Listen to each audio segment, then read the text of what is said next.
Hey everyone, Dan Krutke here, and I'm got a guest today. I'm with Ann Scott, and she's going to tell us a little bit about the history of TWU. In my educational foundations classes recently, we've started to talk about the history of education, and so she's going to give us a little bit of a local context. Do you want to start off by telling us your role at the university? Sure. Um, my name is Ann Scott, as Dan said, and I'm the alumni director at TWU. I've been here about 8 years. I feel like I have the very best job on campus because I get to hear the stories of our past graduates and their experiences, as well as live what's going on today at TWU. Great. So can you start off by telling us now a little bit more about the history of TWU? Sure. We'll start with the founding in 1901. And there's sort of a story or a myth about the founding that's interesting. When Texas A&M University was founded for the young men of Texas by the legislature, there was a legislator who had only daughters. And so his question was, what will we do for the young women of Texas? And 3 sessions of the legislature later, he was able to get through the bill that created what was the College of Industrial Arts that's now Texas Woman's University. Okay, great. So we were founded in 1901. And can you tell us a little bit more about this picture? I chose this picture to share because it shows the young women sitting on the steps of Old Main, which was our first building that we saw in the first slide. And they are in uniform. That was a tradition for us through 1938. The uniforms were fashionable and changed with the fashion, but we were always in uniform. And I think that's sort of interesting that everything old is new again, and that a lot of our schools now require at least the uniform shirt for attendance, particularly in the elementary schools. Yeah, I can't imagine our students today being told they'd have to go back to it. Right? No, I can't either.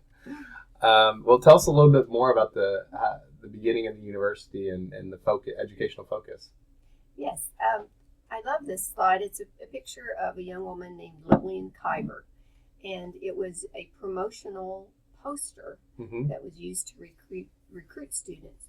But to me, it represents a couple of things about the roots of TWU, and one is our base in the sciences. We were the first to offer science or a scientific approach to education in almost everything.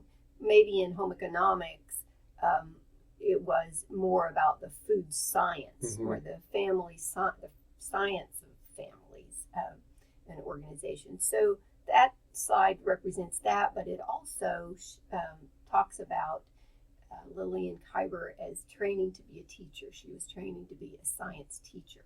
And teaching is the other part that's just part and parcel of TWU. That's fascinating because in the late 1800s, early 1900s, everything started to become a science. Fields like psychology and economics and sociology all rose, and in educational sciences it rose too, for better and worse. Some of the science that came out initially was very interesting and helpful, and some was terrible, and we've been recovering from that science about learning to this day. So but it is interesting to see that scientific focus, especially at a time where women maybe didn't have the same opportunities for jobs in science and other careers yet in American history. Right. Can you tell us a little bit about, did you already talk about this, or did you? No, this slide I prepared, it talks about who we were in the 1920s and when we really started to grow in terms of teacher education. In the 1920s, Texas was growing rapidly, and there was a huge demand for teachers.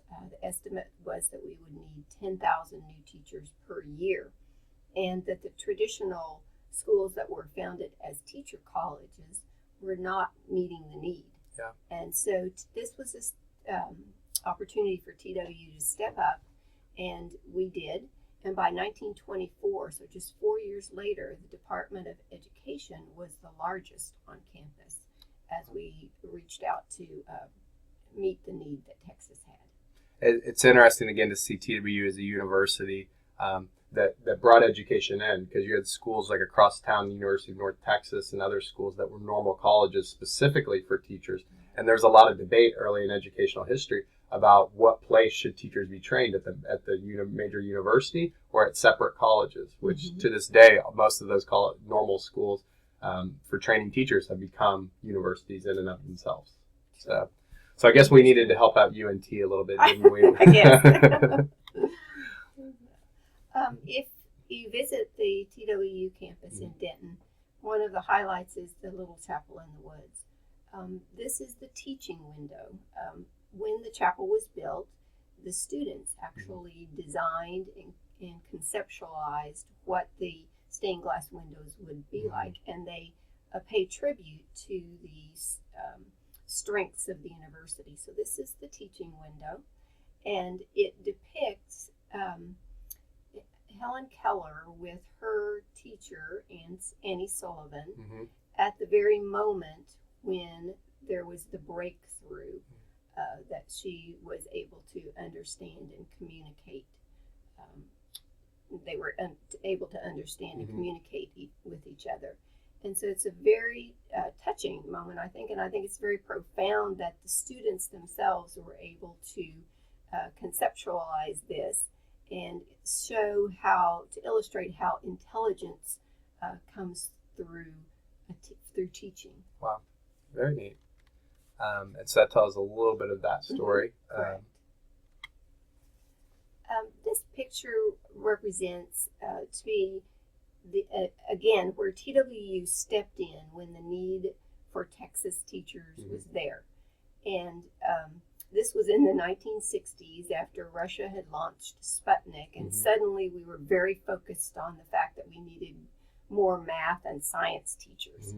And I don't exactly know who the people are in this picture. The nun is kind of interesting because she could be the teacher, or she could be a student learning more about math and science. But the point is that TWU stepped up and created some very innovative summer programs for teaching teachers in math and science, and once again met the needs that Texas had. Absolutely. And the 1950s was a time where that math and science focus first developed, but we still see that today, the STEM focus and the other focuses today. But there was a lot of experimentation, particularly in the 60s and 70s, with what should schools and curriculum look like. And those are questions that we kind of still wrestle with up to this day. What should our schools look like? So that explains a bit the photo that we just saw. And TWU was able to obtain significant grant money to do these summer programs. Okay, great.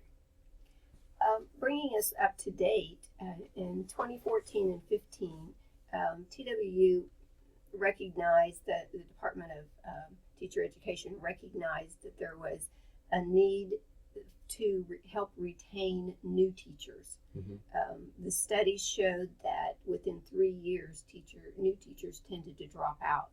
So an innovative program called the New Teacher Academy was created, and alumni of the program here are invited back to participate in for some extra coaching to address some of the specific needs that they have to help them go back and want to stay in the field of teaching. Great. So I think that just shows that, once again, TWU is right at the forefront of meeting the needs that Texas departments of education have. Thank you so much. And I think all of this, the purpose is to kind of help us see how TW fits into educational history in Texas and larger context in the United States. If you have any questions or want to contact us, here's our information. And if we missed anything or made any mistakes, you're welcome to leave comments to help us learn a little bit too. So thank you so much for joining me today. I enjoyed it. Thank you. Okay, thanks.